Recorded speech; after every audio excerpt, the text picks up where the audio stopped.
적지 않은 사람들이 송구영신을 시간이 흘러가면 송구되고 영신된다, 그렇게 생각해요. 시간이 가면 나를 힘들게 하는 과거가 아마 저절로 리셋되고 행복한 미래가 저절로 열릴 거라는 거죠. 정말 그럴까요? 그렇지 않습니다. 그것이 무엇이든 해결하지 않으면 과거가 오늘의 발목을 잡고 내일로 나아가는 것을 또 막아요. 세월이라고 하는 것이 시간의 흐름으로 송구영신이 가능할지 몰라도 무슨 얘기냐 하면 세월은 여러분 그냥 두면 지나가는 거예요. 그러니 송구영신이 될 수 있어요. 2024년 아무리 붙들어도 2025년 온단 말이에요. 그러니까 가고 와요. 그러나 인생의 송구영신은 적극적인 의지와 노력이 없이는 보내기도 어렵고 잡기도 어려운 거예요. 그러니 우리가 진실로 송구영신을 원한다면 과거를 반성하고요, 그 반성의 지혜로 영신으로 나아가야 되는 겁니다. 송구영신 예배 때 적극적인 노력으로 상대를 이해하고 품는 마음을 가져야 된다, 그렇게 말씀을 드렸어요. 미움, 비난, 시기, 질투에 다른 사람을 해코지하는 마음이 아니라 이해, 용서, 안음에 세우고자 하는 마음이요. 이렇게 하려면 어떻게 해야 되냐 그러면 여러분, 우리가 사랑의 마음을 가져야 돼요. 오늘 본문 앞뒤로 있는 마태복음 22장 37절에서 40절입니다. 예수께서 이르시되 내 마음을 다하고 목숨을 다하고 뜻을 다하여 주 너의 하나님을 어떻게 하라고요? 사랑하라고요. 이것이 크고 첫째 되는 계명이고 둘째도 그와 같으니 내 이웃을 내 자신같이 사랑하라 하셨으니 이 두 계명이 온 율법과 선지자의 강령이니라. 그럼 무슨 얘기냐? 하나님, 자기 자신, 이웃 사랑이 성경 가르침의 핵심인 거예요. 다시요. 하나님 사랑, 자기 사랑, 이웃 사랑이 성경 가르침의 핵심이라고요. 목사님, 하나님 사랑도 알겠고 이웃 사랑도 알겠는데 자기 사랑이 뭡니까? 자기 사랑이 세상 학문적으로는 심리학이고 또 정신의학입니다. 그렇잖아요. 나와 문제가 생긴 걸 해결을 하는 거예요. 우리가 잘못된 과거와 송구하고 하나님의 은혜와 축복의 영신을 위해서는 하나님과 나와 이웃이 사랑으로, 무엇으로요?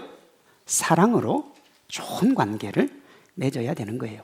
오늘은 사람 사이의 관계인 나와 이웃의 관계를 살펴보려고 합니다. 본문 39절입니다. 둘째도 그와 같으니 내 이웃을 내 자신같이 사랑하라 그랬어요. 이 말씀은 두 가지 의미를 담고 있습니다. 하나는 자기 사랑이 주변 사랑의 척도가 된다는 거예요. 그러니까 나를 사랑하는 것이 곧 주변 사랑으로 자연스럽게 이어진다는 거예요. 그러면요, 나를 사랑하지 않으면 주변을 사랑할 수 있다는 거예요? 없다는 거예요? 없다는 거예요. 목사님, 어떤 사람은 자기 사랑 안 해도 주변 사랑 잘 하던데요. 그게 거짓 사랑인 거예요. 다른 하나는 이웃 사랑이 자기 사랑에 비례한다는 거예요. 내가 나를 얼마나 사랑하느냐에 따라서 다른 사람도 뭐 한다는 거예요? 사랑한다는 거예요. 구체적으로 살펴봅니다. 내 이웃을 내 자신같이 사랑하라에 담긴 첫 번째 의미는 자기 자신이 타인 사랑의 척도가 된다는 거예요. 내 이웃을 어떻게 사랑하라고요? 자기 자신같이. 이 말씀에 따르면 자기를 사랑하지 않는 사람은 이웃 사랑이 어려운 거예요. 우리가 인생을 살아가면서 겪는 상당수의 고민과 문제들, 아니면 거의 대부분이 어디서 나오느냐 그러면 인간관계에서 비롯되는 겁니다. 그래서 적지 않은 사람들이 관계에 문제가 생기면 문제가 되는 사람과 관계를 정리를 해요. 맞죠? 문제가 생겨서 그 문제되는 사람하고 관계를 정리하면 문제가 없어질 거니까. 질문입니다. 그렇게 하면 문제가 사라집니까? 사람과의 관계를 정리하면 문제가 없어져요? 여러분, 우리 시대의 젊은이들 중에 정말 많은 사람이 은둔형 외톨이입니다. 집에 있어요. 밖으로 나오지를 않아요. 왜? 관계가 힘들어서 관계를 끊는 거예요. 그게 건강한 겁니까? 건강하지 못한 겁니까? 건강하지 못한 거잖아요. 그걸 사회 문제라 그러잖아요. 문제의 원인을 상대방에게서 찾는 거예요. 상대방이 문제일 수 있습니다만 어떻게 해서든 최종적인 문제는 자기 자신에게 있는 거예요. 서로의 관계를 어떻게 할지에 대한 키를 누가 쥐고 있으니까요? 내가 쥐고 있으니까요. 관계를 지속하는 것도 관계를 멈추는 것도 누가 결정할 수 있습니까? 자기가 결정하는 겁니다. 세계 3대 심리학자 중 한 명으로 불리는 아들러의 말이에요. 열등 컴플렉스는 자신의 열등감을 변명거리로 삼기 시작한 상태를 가리킨다. 누가 변명거리로 삼는다고요? 내가요. 그럼 열등감은 누가 주는 거예요? 자기가 만드는 거예요. 열등감은 누가 주는 게 아닙니다. 자기가 만드는 거예요. 어떤 사람은 다른 사람이 자신을 무시하고 모욕감을 줘서 내가 열등감이 생겼고 그 사람하고 같이 있으면 자꾸 그 열등감을 키운다 이렇게 얘기하는 사람이 있는데요. 심리학자들과 정신과 의사들은 열등감을 뭐라고 그러느냐 그러면 주관적인 감정이라 그래요. 객관적이라고요? 주관적이라고요? 주관적이라고요? 열등감을 느끼는 당사자의 책임이 가장 크다는 거예요. 이 말이 맞는 것이 동일한 상황에서 어떤 사람은 자기 무시했다 그러고 어떤 사람은 대수롭지 않게 넘깁니다. 동일한 사건에서 어떤 사람은 하늘이 무너지는 것 같은 절망감을 느끼고 어떤 사람은 새로운 가능성을 찾아놨어요. 이 차이를 만드는 것이 뭐냐면 자기 자신과의 관계예요. 그게 만들어내는 거예요. 오늘 본문으로 하면 자기 사랑의 정도입니다. 제가 지금부터 왜곡된 자기 사랑 두 가지를 예를 들어 드릴 거예요. 왜곡된 자기 사랑이에요. 그걸 통해서 참으로 자기를 사랑하는 게 뭔가 하는 것을 살펴보겠습니다. 먼저 지나치게 자기를 닥달하면서 인생을 숙제하듯이 사는 사람이 자기를 덜 사랑하는 사람이에요.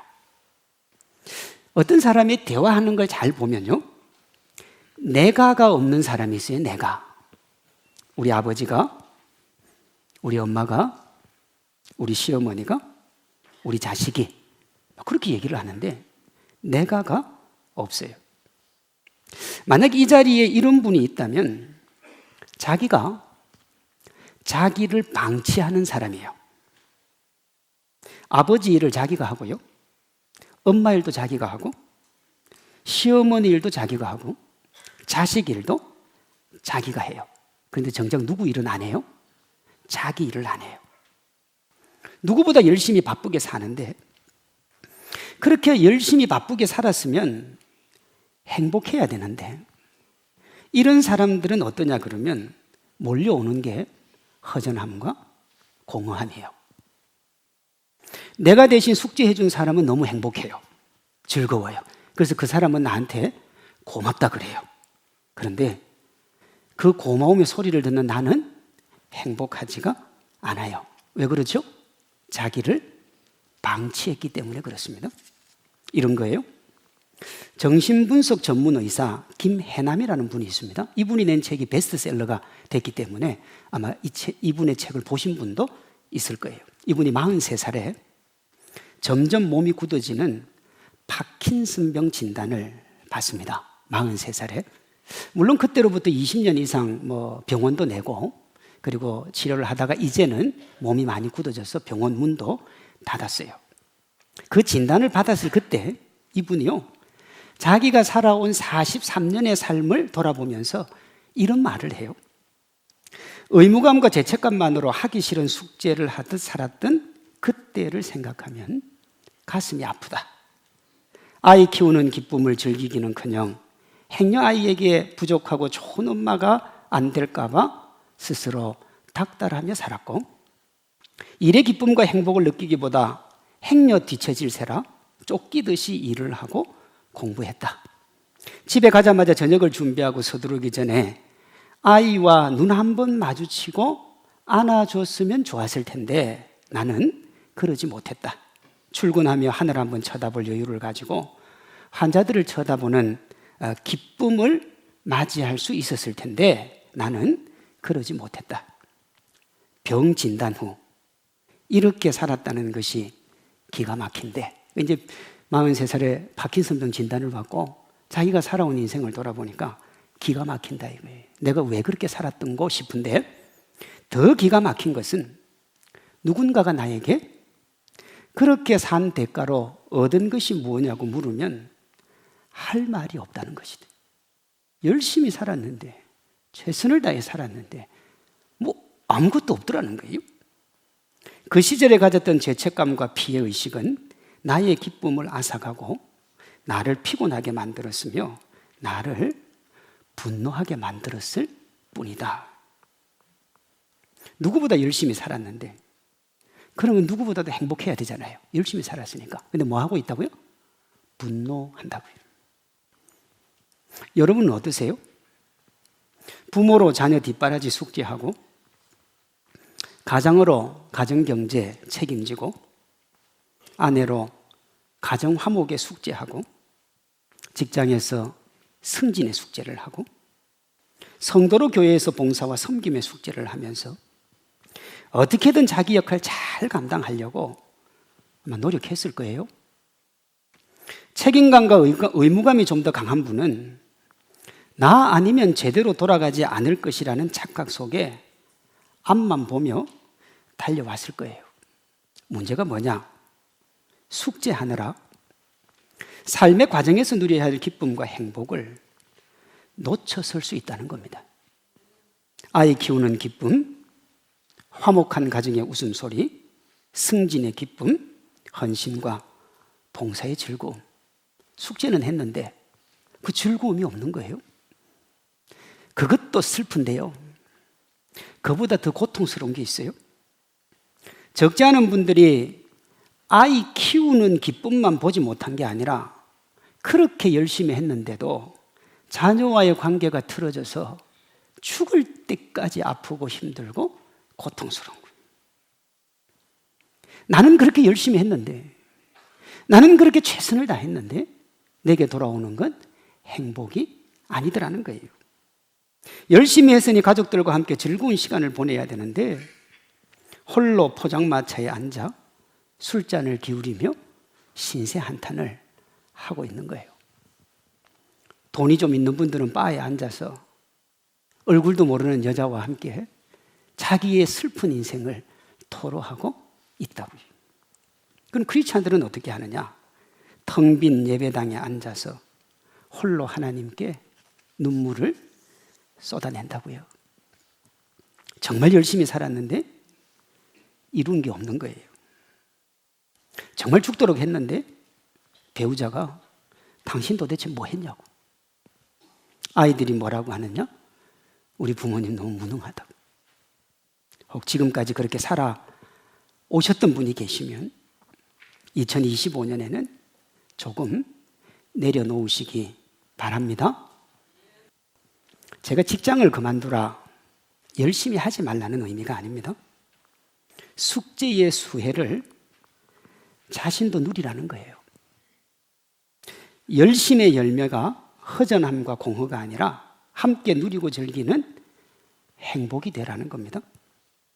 홀로 포장마차에 앉아서 술과 친구하는 게 아니라 함께 식탁에 앉아서 치킨과 피자를 나누며 웃으라는 겁니다. 우리가 그렇게 하면 숙제만 하는 삶, 나 아니면 안 된다는 생각 내려놓을 수 있는 거예요. 그렇게 해야 우리에게 진짜 행복이 있고 기쁨이 있고, 여러분이 여러분 자신을 사랑하기 때문에 누군가가 나를 흔들 수가 없는 거예요. 목사님, 그렇게 살아도 됩니까? 성경은 그렇게 얘기 안 할 수 있잖아요. 아니요. 성경도 그렇게 얘기해요. 전도서 3장 13절입니다. 사람마다 먹고 마시는 것과 수고함으로 낙을 누리는 그것이 하나님의 뭐라고요? 선물이다 그러잖아요. 자기를 가장 잘 이해하는 이가 자기고요. 자기를 가장 사랑하는 이도 자기인 거예요.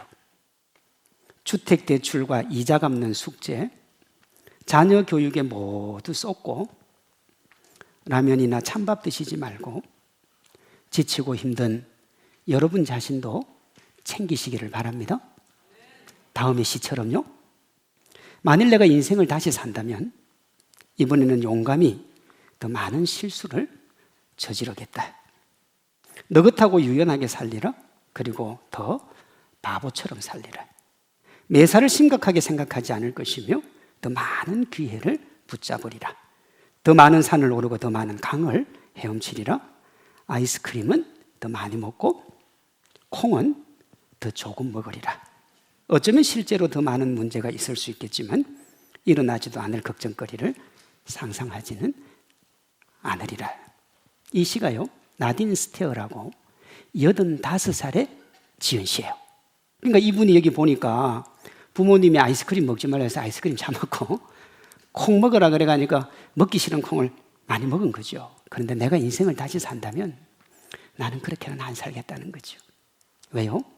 그게 내게 어떤 기쁨이 되고 내게 무슨 만족이 되었던가 하는 거죠. 사진작가 앙리 카르티에 브레송이라는 사람이 이런 말을 했어요. 나는 평생 결정적 순간을 포착하기 위해서 헤맸다. 사진작가니까요. 그런데 돌이켜보니 인생의 모든 순간이 뭐라고요? 결정적 순간이래. 지금까지 숙제하듯이 책임과 의무로 살았지만 허전하고 허무한 분이 계시면 지금부터는 열심의 삶이 허전함과 공허로 다가오지 않도록 건강한 자기 사랑의 삶을 사시기 바랍니다. 지나치게 자기를 닥달하며 모든 면에서 숙제하듯이 사는 사람, 자기를 덜 사랑하는 사람이라 그랬어요. 자기를 사랑하지 않는 또 한 부류가 있는데 숙제를 무시하며 과도하게 자기를 사랑하는 사람, 그 사람은 자기를 사랑하는 사람이 아니에요. 왜냐하면요, 극과 극이 만나거든요. 과도한 자기 사랑이 자기를 사랑하지 않는 것이라는 말이 이상하게 들릴 수 있어요. 그러나요, 조금 후에 제가 다룰 자기 사랑이 타인 사랑과 비례한다고 하는 이 원칙을 알면 금방 알 수가 있어요. 과도하게 자기를 사랑하는 사람의 특징이 뭐냐 그러면 자기를 과시하고 타인을 무시합니다. 자기를 과도하게 사랑하면. 이게 이웃사랑입니까? 이웃사랑 아닙니까? 자기를 과시하고 타인을 무시하면 이웃사랑이 됩니까? 안 되잖아요. 안 되니까 뭐예요? 내 이웃을 내 자신같이 사랑하는 게 성경의 법이니까 자기 사랑이 안 되면 이건 뭐예요? 사랑이 아닌 거예요. 좀 더 살펴볼게요. 과도한 자기 사랑, 즉 욕심과 욕망을 추구하는 사람은 절대로 다른 사람 사랑으로 나아가지 않습니다. 대표적인 게 뭐냐? 스토킹이에요. 너무 사랑해요, 상대방을. 근데 그 사랑이 깊어지면 깊어질수록 사랑받는 사람은 어떻게 해요? 고통스럽다니까요. 그건 사랑이 아니에요. 자기 혼자 하는 사랑이지. 그렇게 타인을 향한 긍휼과 사랑의 마음이 없는 사람, 나누고 베품이 없는 사람은 진짜로 자기 사랑하는 사람이 아닌 거예요. 이걸 뭐라고 그러느냐? 욕망의 노예라 그래요.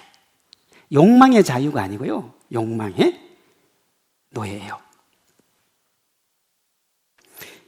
그러니 이렇게 사는 분들은 앞에서 말한 숙제하듯 살면서도 행복과 즐거움을 잃는 사람보다 더 불쌍한 사람이에요. 왜냐하면 우리가 이 땅을 살아가는 삶의 이유 중에 의무와 책임에 기초한 숙제가 있기 때문에 그래요. 인생은 다 숙제가 있습니다. 하나님이 그 숙제를 우리에게 주셨어요. 고린도전서 10장 31절, 너희가 먹든지 마시든지 무엇을 하든지, 자, 숙제가 뭐예요? 하나님의 영광을, 이 숙제란 말이에요. 뭘 해도 돼요. 어떤 걸 해도 돼요. 근데 그게 뭐가 돼야 돼요? 하나님의 영광이 돼요.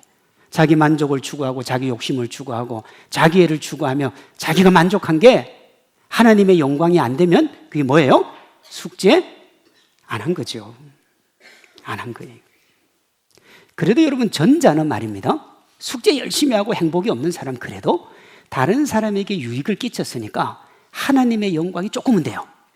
그러나 후자는 자기만 기쁘고 자기만 행복하고 자기만 즐겁기 때문에 하나님의 영광이 안 된단 말이에요. 그러니 그건 자기를 사랑하는 것도 아니에요. 혹 지금까지 숙제에 관심이 없었거나 다른 사람에게 자기 숙제 맡기고 그 열매 누리며 사셨던 분이 계시면 이제부터는 자기 숙제 하시기를 바랍니다. 지나친 자기에는 자기 사랑이 아니에요. 그건 병이에요. 자기 파멸로 가는 병이요. 누가 그렇게 했죠? 아담과 하와가 그랬잖아요. 하나님이 먹지 말라 그랬다고요. 그럼 안 먹어야 돼요. 그런데 눈이 밝아져 영생한다. 그러니까 어떻게 합니까? 하나님과 같이 된다고 그러니까 먹잖아요. 지나친 자기가 우리에게 파멸을 가지고 온 거예요. 그러니 이제부터는 자기가 해야 될 숙제를 해야 되는 거예요. 이렇게요. 가정에서 남편이 다 했으면, 그래서 남편의 에너지가 소진되었으면 이제 누가 해야 돼요? 아내가 해야 돼요. 아내가 숙제를 했으면, 그래서 아내가 지쳐 있으면 누가 해야 돼요? 남편이 해야 돼요. 부모님이 열심히 했는데 부모님이 지쳐 있으면 누가 해야 돼요? 자녀가 해야 돼요. 그것이 진실로 자기를 사랑하는 거예요. 우리 자녀들이 엄마 아빠는 나를 사랑하지 않아. 왜? 엄마 아빠 있는 거 나한테 주지 않으니까. 그게 사랑이 아니고 내가 그 책임을 감당하고 숙제하는 게 사랑이라고요. 인간관계든 상황과 여건에 대한 반응이든 모든 관계의 키는 누가 들고 있습니까? 내가 들고 있는 겁니다. 내가. 누가 무슨 말을 하고 어떤 상황이 일어나도 자기와 자신의 관계가 건강하면 흔들리지 않아요. 성경은 우리가 절대로 흔들리지 않는 건강한 자아상을 가지는 가장 좋은 길이 뭐냐? 하나님의 아들 예수님이 우리를 위해 돌아가셨으니 우리가 그렇게 귀한 존재니까 절대로 흔들릴 수 없다고 하는 거예요. 그 귀한 사람들이 저와 여러분인 줄로 믿습니다. 인터넷에 보니까 이것보다 자기 자신을 조금 덜한 거죠, 그렇죠? 성경이 가장 우리를 사랑하는 걸 가르쳐 주니까. 근데 세상이 우리에게 가르쳐 주는 자기를 사랑하는 방법 5가지 제가 찾아왔어요.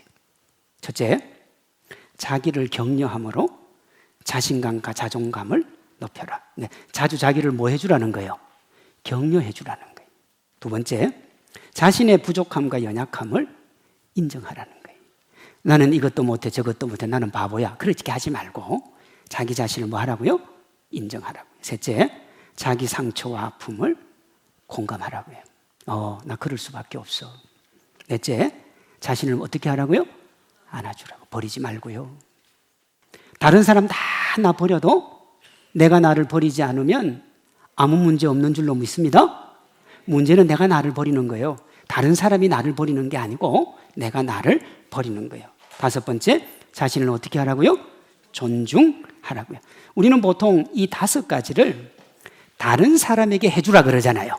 근데 그러기 전에 누구에게 먼저 하라는 거예요? 자기에게 먼저 하라는 게 자기에게요. 자기 자신과 좋은 관계가 가족, 친구, 직장 동료의 관계로 이어져서 2025년 여러분 각자에게 진실로 송구 영신이 되기를 소망합니다. 내 이웃을 내 자신같이 사랑하라에 담긴 다른 하나의 의미는 이웃 사랑이 자기 사랑에 비례한다는 거예요. 이것이 오늘 설교 제목, 이웃 사랑은 자기 사랑에 비례합니다 하는 거예요.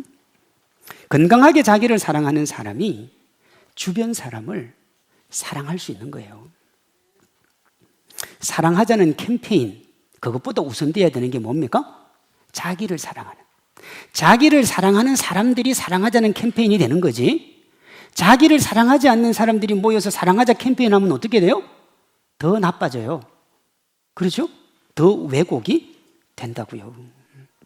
사랑하겠다는 의지보다 주변 사람을 분명하게 사랑하는 방법이 뭐냐면 건강한 자기 사랑이에요.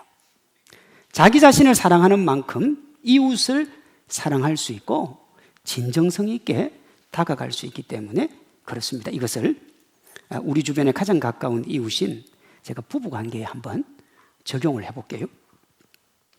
여러분, 자신을 사랑하지 못하는 사람은 자존감이 낮아요.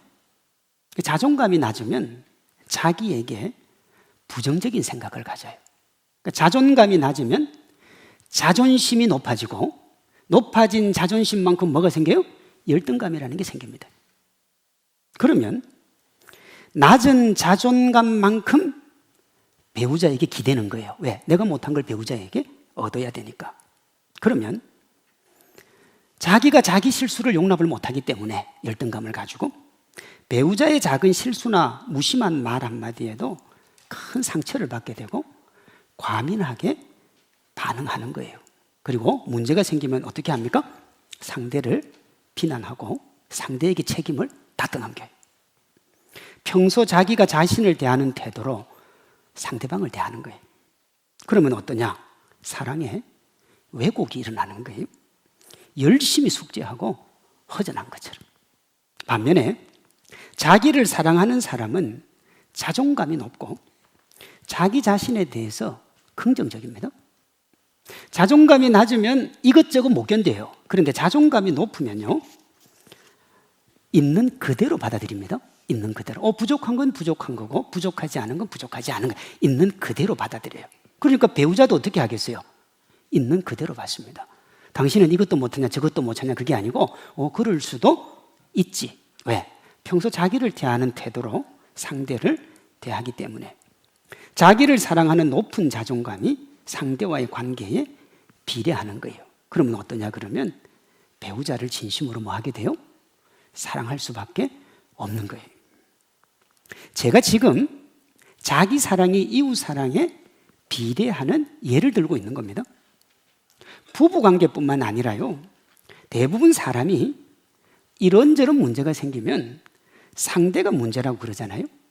그런데 그게 아니에요. 거짓 자기 사랑인 이기적인 자기 사랑이 상대를 아프게 하는 겁니다. 그러니 상대가 문제가 아니라 누가 문제예요? 내가 문제인 거예요. 자기 중심의, 이기적인 자기 중심의 거짓 사랑이 문제라고요. 그러니 뭐가 중요하냐 하면 건강한 자기 사랑이 정말 중요한 거예요. 그러니 우리가 어떻게 해야 되느냐? 진실로 그 무엇보다 자기를 사랑해야 되는 거예요. 근데 우리 사회는 자기 사랑을 어떻게 얘기하느냐 그러면 내가 가지고 있는 것으로 얘기를 합니다. 난 돈이 많아. 나는 많이 배웠어. 나는 높은 자리에 올라갔어. 나는 명예도 있어. 나는 괜찮은 대학을 나왔어요. 그게 여러분 자기 자랑입니까? 그것에 매여 사는 겁니까? 매여 사는 겁니다. 뭘 보면 알 수 있느냐? 그거 없어지면 열등감으로 추락을 해요. 그렇잖아요. 부를 자랑하다가 부가 떨어지면 열등감으로 사람 못 만난다니까요. 그건 진정으로 자기를 사랑하는 게 아니에요. 진짜 자기 사랑이 뭐냐? 자기 자체로 당당한 사람. 그게 자기를 사랑하는 사람이에요. 예를 들어서 어떤 사람이 얼굴을 보고 야, 참 호떡처럼 생겼습니다. 그렇게 얘기를 했어요. 그럼 근데 얼굴이 호떡처럼 생겼나 보다. 넘어가면 그만인데 호떡이라고? 저게 나를 무시하네? 아마 마음속에 그런 생각을 애초에 가지고 있었겠지? 여러분, 그렇게 소설을 써나가기 시작하면 난장판 되는 거예요.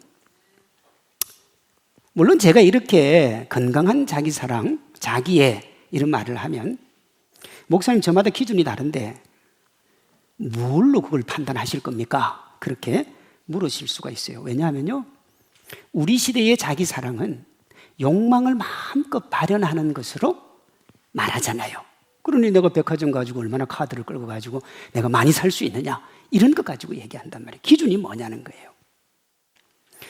건강한 자기사랑과 과도한 자기사랑을 구분하는 기준은 뭡니까? 하나님의 말씀이죠. 세상이 말하는 철학도, 내 주변에 있는 친구들도, 우리 시대의 정신도 아니라 하나님의 말씀이 기준인 거예요. 오늘 본문에 보면 내 이웃을 내 자신같이 사랑하라 하는 것이 몇 번째 계명이에요? 두 번째 계명이에요. 그럼 뭐가 있다는 거예요? 첫 번째 계명이 있다는 거잖아요. 그게 본문 바로 앞에 나오는 37절, 38절입니다. 예수께서 이르시되 네 마음을 다하고 목숨을 다하고 뜻을 다하여 주 너의 하나님을 사랑하라 하셨으니 이것이 크고 첫째 되는 계명이라. 이게 기준이에요. 우리가 사는 오늘날 시대 정신은 욕망을 마음껏 추구하라 그래요. 그것이 참된 자기 사랑이고 진정한 자유라는 거예요. 그래서 세상 사람들이 그걸 추구합니다. 그런데 저는 오늘 이런 자기 사랑을 과도한 자기애라 그랬고, 그게 자유가 아니라 노예라 그랬어요. 그 기준이 뭐라고요? 하나님의 말씀이요. 에베소서 4장 21절입니다. 진리가 예수 안에 있는 것 같이 너희가 참으로 그에게서 듣고 또한 그에게서 뭐 했다고요? 가르침을 받았다. 무슨 말이야? 너희 안에 뭐가 있다는 거예요? 말씀의 기준이 있다는 얘기잖아요. 말씀의 기준이. 그 기준을 가지고 22절입니다. 너희는 유혹의 욕심을 따라 썩어져가는 구습을 따르는 옛사람을 벗어버리고 오직 너희의 심령이 새롭게 되어 하나님을 따라 의와 진리의 거룩함으로 지으심을 받은 뭐 하라고요? 새 사람. 그 새 사람이 뭐예요? 예수님이 이렇게 얘기했거든요. 누구든지 나를 따르려거든 뭐 하라고요? 자기를 부인하라고요. 그 자기 욕망대로 하면 안 되는 거예요. 자기 십자가 지고 나를 따라오라 그랬다고요. 이게 썩어질 구습의 옛 사람을 버리는 거예요. 요즘 말로 하면 자기애를 추구하는 욕망의 노예가 되지 말라는 거예요. 대신 어떻게 하라고 하시냐? 하나님을 따라 새 사람이 되라. 자기 사랑을 타인에게 흘려보내는 자유자가 되라는 겁니다. 욕망 성취라는 시대 정신도, 결과로 과정을 평가하는 세상 흐름도, 사람을 우선하는 인본주의도 자기 사랑의 기준이 아닌 거예요. 세상이나 세상의 말이나 자기 사랑의 인본주의 기준으로 가면 행복이 아니라 파멸로 가는 거예요. 이것이 우리 교회 곳곳에 붙어 있는 생각하고 살지 않으면 사는 대로 생각한다, 그 말이에요. 여기 생각이 뭐냐 그러면 성경대로 살지 않으면 사는 대로 우리 시대 정신이 나에게 주입하는 그 생각으로 살게 된다, 이 말이거든요. 지금 우리 사회 현실이 이걸 잘 보여주잖아요. 세상 기준으로 사니까 기준이 항상 바뀌잖아요. 그러니까 세상이 어떻게 되느냐? 뒤죽박죽인 거예요. 이 혼란을 뛰어넘는 유일한 길이 영원히 변하지 않는 말씀을 기준으로 삼는 겁니다. 자기 사랑과 이웃 사랑의 기준이 하나님의 말씀인 거예요. 제가 굳이 마무리를 하면서 기준에 대해서 말씀을 드리는 이유는 여러분의 기준으로 오늘 말씀을 받지 마시고 말씀을 기준으로 이 말씀을 받으라는 겁니다. 내 기준으로 받으면 내가 이것저것 판단하게 되고 내가 싫은 건 다 버려요.